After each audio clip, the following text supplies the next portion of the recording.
Hello बच्चों, ये आपकी 12th क्लास है और इस 12th क्लास में हम लोग चैप्टर कर रहे थे इलेक्ट्रॉनिक्स का। क्या कर रहे थे हम लोग? वैद्युत चालन, दैट मीन्स इलेक्ट्रिक कंडक्शन कर रहे थे। उसमें ये तीसरा लेक्चर आपका चल रहा है और इसमें हम लोग बात करेंगे आपके लिए विशिष्ट प्रतिरोध की, कि विशिष्ट प्रतिरोध जो है वो क्या होता है। ठीक है, विशिष्ट प्रतिरोध की बात करेंगे या इसको कहते हैं हम लोग स्पेसिफिक रेजिस्टेंस। ठीक, क्या कहते हैं इसको? स्पेसिफिक रेजिस्टेंस की बात को करनी। ठीक है, तो कैसे बात करेंगे?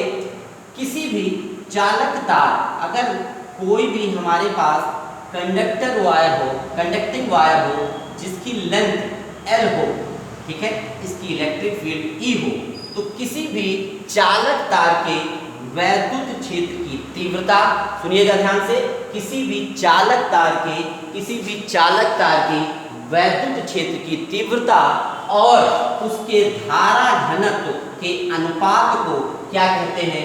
विशिष्ट प्रतिरोध कहते हैं। फिर से सुनिएगा, किसी भी चालक तार के लिए वैद्युत क्षेत्र की तीव्रता और धारा घनत्व के अनुपात को विशिष्ट प्रतिरोध कहते हैं। इस विशिष्ट प्रतिरोध को रो से लिखा जाता है। किससे लिखते हैं? रो।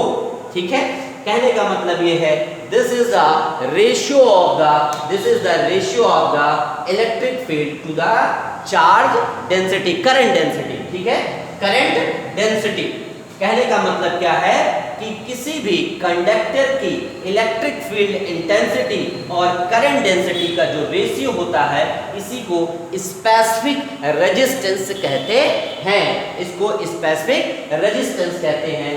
That means the ratio of the electric field intensity to the current density is called specific resistance। इसको क्या कहते हैं? स्पेसिफिक रेजिस्टेंस कहते हैं, या इसका एक और दूसरा नाम होता है रेजिस्टिविटी। क्या बोला जाता है? रेजिस्टिविटी। ठीक है, विशिष्ट प्रतिरोध या प्रतिरोधकता, इसका दूसरा नाम भी है हमारे पास, इसको कहते हैं प्रतिरोधकता। ठीक है, प्रतिरोधकता भी इसको बोला जाता है। ठीक है, आपको समझ में आ रही होगी बात। अब अगर मान लें जो ये कंडक्टिंग वायर है, जो हमारे पास ये चालक तार है, अगर इसकी लंबाई L, इसका क्रॉस सेक्शन एरिया A और इसके अंदर बहने वाली धारा I हो, जिससे कि इन दोनों सिरों के बीच जो विभवांतर है, जो पोटेंशियल है वो V हो, तो we know that E is equal to, आपको मालूम है कि जो E की वैल्यू है वो क्या होती है? V बाई L होती है। दूसरी तरफ J जो होता है वो करंट अपॉन एरिया होता है। ठीक है, हमने आपको बताया कि जो रो है वो E अपॉन J दोनों का रेशियो होता है, तो यहाँ से V by L upon A by I, अगर इन दोनों को साथ में लिया जाए, that means V upon I को एक साथ और A बाई L को एक साथ, तो हम लोग जानते हैं कि V अपॉन I जो है ओम्स लॉ के अकॉर्डिंग क्या होता है? R, रेजिस्टेंस, प्रतिरोध होता है। तो रो इज इक्वल टू R और इनटू A बाई L लिख सकते हैं। ठीक है, यहाँ से R इज इक्वल टू अगर लिखना चाहें तो रो A बाई L हो जाएगा। ठीक है, अब रो जो है अगर ये नियतांक हो, ये कांस्टेंट हो हमारे पास, ये क्या हो? कांस्टेंट हो, तो क्या होगा? कांस्टेंट है तो R is proportional to the A by L। ठीक है, कहने का मतलब ये है हमारे पास R इज इक्वल टू, ये मैंने उल्टा लिखा हुआ है, L बाई A, सॉरी ये क्या होगा? L by A। कहने का मतलब ये है कि R is proportional to L, R समानुपाती है L के और व्युत्क्रमानुपाती इनवर्सली प्रोपोर्शनल है किसके? A। कहने का मतलब ये है अगर किसी भी कंडक्टिंग वायर की लेंथ जितनी ज्यादा होगी, लंबाई जितनी ज्यादा होगी, उसका प्रतिरोध, उसका रेजिस्टेंस उतना ही ज्यादा होगा। दूसरी तरफ अगर हमारा क्रॉस सेक्शन एरिया, ये जो हमारा क्रॉस सेक्शन एरिया है अगर ये ज्यादा होगा तो रेजिस्टेंस कम होगा। कहने का मतलब अगर पतला वायर होगा तो उसका रेजिस्टेंस जो होगा वो ज्यादा होगा, मोर होगा। अगर मोटा वायर होगा मतलब उसका क्रॉस सेक्शन एरिया, उसका परिच्छेद क्षेत्रफल ज्यादा होगा, और परिच्छेद क्षेत्रफल ज्यादा होगा तो R की वैल्यू जो है वो क्या होगी, कम होगी। ठीक है, ये हमारे पास है।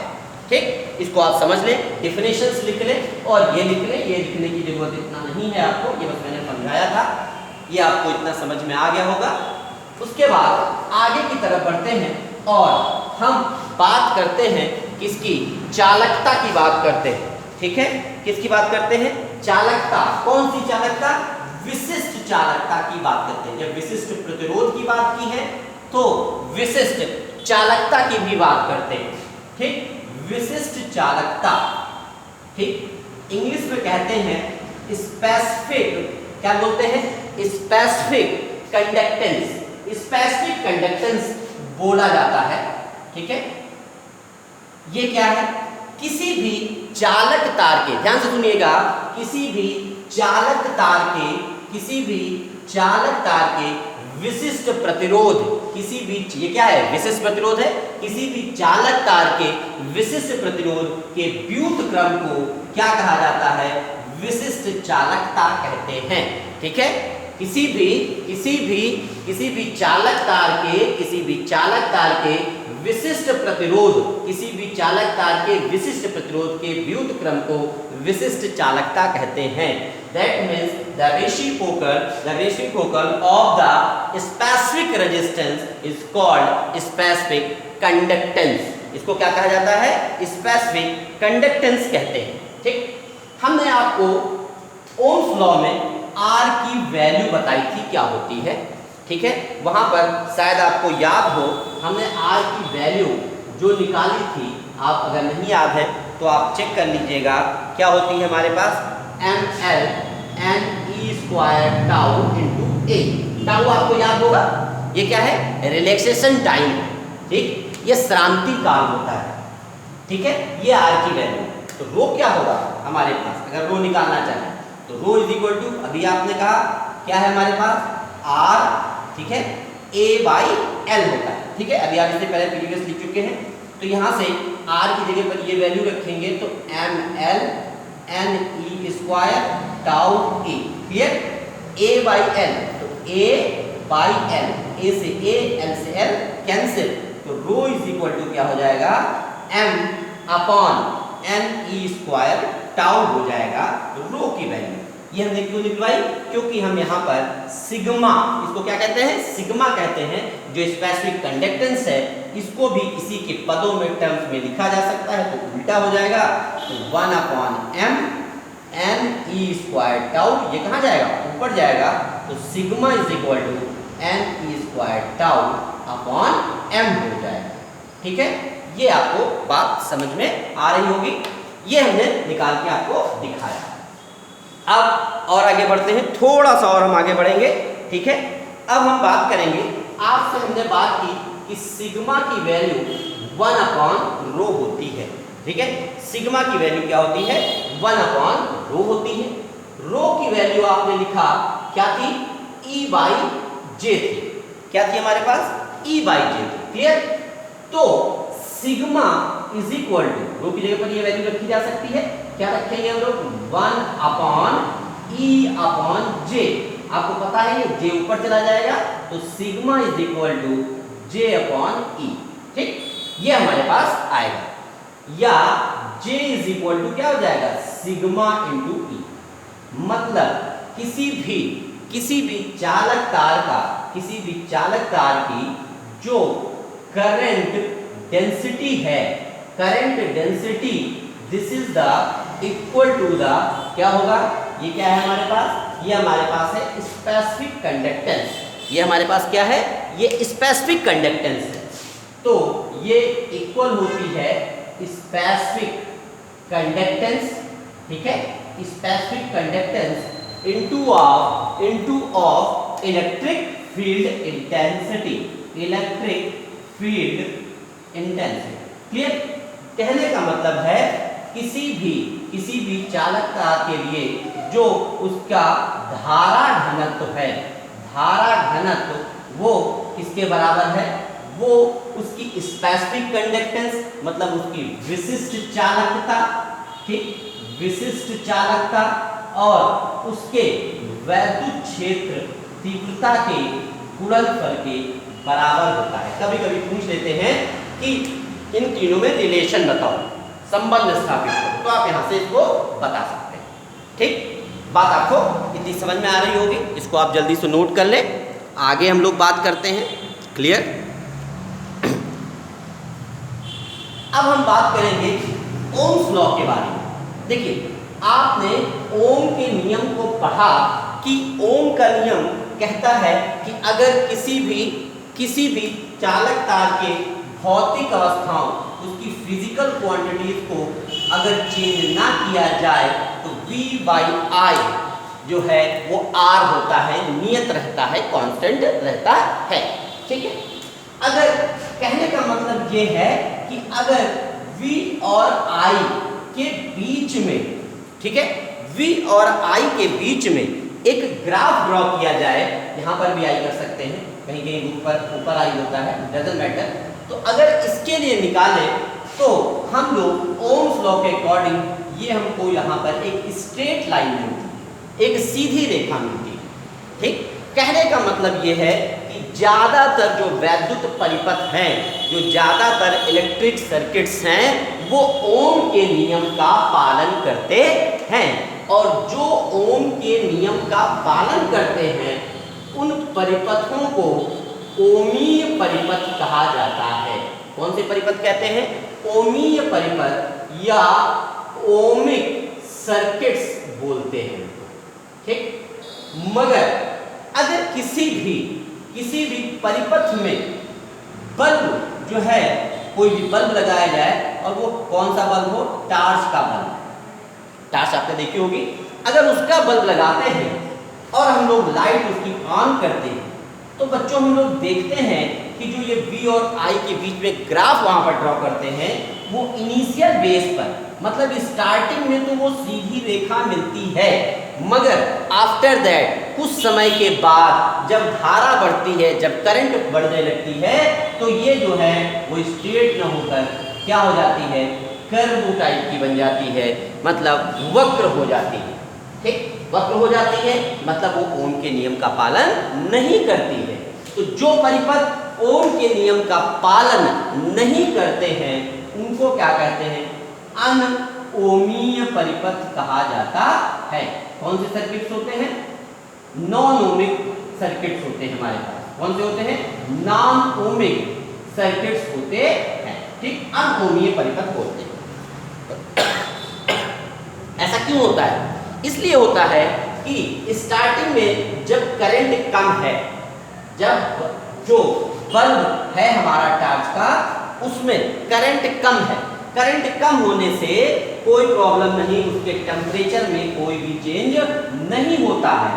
मगर जब इसके अंदर धारा बढ़ने लगती है, जब करंट इंक्रीज करते हैं, तो जो बल्ब का फिलामेंट है, वो जो तंतु है, आपको मालूम होगा ये जो तंतु होता है, इसका जो फिलामेंट है, वो धीरे धीरे गर्म होने लगता है, उसमें टेम्परेचर इंक्रीज करने लगता है, और उसका रेजिस्टेंस क्या है? वो रेजिस्टेंस सेम न होकर चेंज होने लगता है, बदलने लगता है। ठीक, तो अनओमीय परिपथ, ओमीय परिपथ, ओमीय परिपथ वो होते हैं जो ओम्स के नियम को फॉलो करते हैं, ओबे करते हैं, ओमिक सर्किट्स ओमीय परिपथ कहलाते हैं। कुछ ऐसे होते हैं जो ओम के नियम का पालन नहीं करते हैं, उन्हें अनओमीय परिपथ या नॉन ओमिक परिपथ कहते हैं। जैसे हमने बताया आपका टार्च का बल्ब, और भी कई सारे होंगे, जैसे आप बी पार्ट फिजिक्स में पढ़ेंगे। ठीक है, सेमीकंडक्टर्स कौन से होते हैं? सेमीकंडक्टर, अर्धचालक, इसमें भी यही चीज होती है। ट्रांजिस्टर, ट्रायोड वॉल, ठीक है, ये कुछ चीजें हैं जो आप बी पार्ट में भी पढ़ेंगे, आप पढ़ चुके होंगे। ट्रायोड वॉल, ये सब में जो है क्या है, वो कौन से परिपथ हैं? वो नॉन ओमिक सर्किट्स हैं, वो ओम्स लॉ को फॉलो नहीं करते हैं। और वहां पर अगर हम लोग V और I के बीच में ग्राफ ड्रॉ करें V और I के बीच में ग्राफ ड्रॉ करें, ठीक है, ये I और ये हमारे पास क्या हो जाएगा, V हो जाए, तो आप देखेंगे कि ये जो है हमारे पास वो किस पर डिपेंड करते हैं, वो डिपेंड करते हैं पोटेंशियल पर। मतलब ये जो सर्किट्स हैं उनका रेजिस्टेंस, जो सर्किट्स होते हैं अनोमी वाले, उनका जो रेजिस्टेंस रेजिस्टेंस है वो किस बात पर डिपेंड करता है, पोटेंशियल पर डिपेंड करता है, उसके पोटेंशियल डिफरेंस पर करते हैं। मतलब स्टार्टिंग में तो ये स्ट्रेट चलते हैं, फिर आफ्टर दैट कुछ समय बाद उसका करंट जो है वो फिक्स हो जाता है। मतलब अगर हम V बढ़ाते जाएंगे, नॉर्मल कंडीशन में क्या है, V बढ़ाओगे तो I बढ़ेगा, मगर यहाँ पर जो अनओमीय परिपथ हैं, नॉन ओमिक सर्किट्स हैं, उनमें जो है वो रेजिस्टेंस जो उनका होता है वो किस पर डिपेंड करता है, उनकी पोटेंशियल पर डिपेंड करता है, उनके विभव पर डिपेंड करता है। तो शुरुआत में जो V बढ़ाने पर I बढ़ता है, मगर after certain limit of V के कुछ समय के बाद, जो V की जो कुछ वैल्यू है उसके बाद I की वैल्यू अब नहीं बढ़ती है, वो फिक्स हो जाती है, ठीक है, ये होता है। अब यहाँ पर अगर दो के लिए बात करें, जैसे ये P और ये Q, इसके लिए बात करें तो छोटी सी बात हमारे पास होगी P और Q के लिए, इसके बीच का अगर रेजिस्टेंस निकालें, ठीक है, तो वो जो निकलेगा आप देख रहे होंगे, इस पॉइंट में निकालेंगे कुछ और निकलेगा, इस पॉइंट में निकालेंगे कुछ और निकलेगा, तो चेंज होता रहेगा। जो चेंज होता है प्रतिरोध, इसका नाम है गत्यात्मक प्रतिरोध, ठीक है, इसको क्या बोलते हैं, गत्यात्मक प्रतिरोध या डायनेमिक, ठीक है, डायनेमिक रेजिस्टेंस बोलते हैं। क्या बोलते हैं, डायनेमिक रेजिस्टेंस। तो ये जो दो के बीच का निकाल रहे हैं P और Q का, तो देखिए यहाँ पर भी, यहाँ पर मान लेते हैं इन दोनों पॉइंट के बीच का क्या है, डेल्टा V, यहाँ पर I, यहाँ पर I, इन दोनों पॉइंट के बीच का जो है उसको क्या बोलते हैं, डेल्टा I। तो ये क्या हो जाएगा, उन दोनों पॉइंट के बीच का पोटेंशियल डिफरेंस, विभवांतर और दोनों के बीच की धारा का परिवर्तन के अनुपात को डायनेमिक रेजिस्टेंस कहते हैं, गत्यात्मक प्रतिरोध कहते हैं। ठीक, तो आज हम यहीं तक बात करेंगे, इसके बाद एक लेक्चर और आपका है, उसको हम पढ़ाएंगे और ये चैप्टर आपका फिनिश हो जाएगा। ठीक, थैंक यू।